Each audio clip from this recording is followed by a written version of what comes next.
গতকাল একটি video viral হয়েছে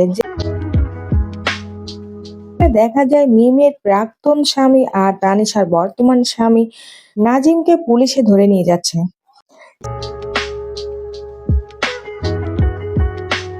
সে নাকি একটা স্কুলের কাছ থেকে একটা মেয়েকে অপহরণ করতে চেয়েছিল আর সাথে ছিল তার 2-3 জন বন্ধু।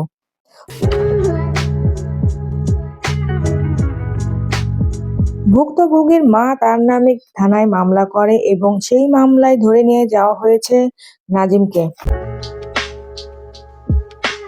এদিকে নাজিমের কাণ্ডে ভীষণ খুশি মিম।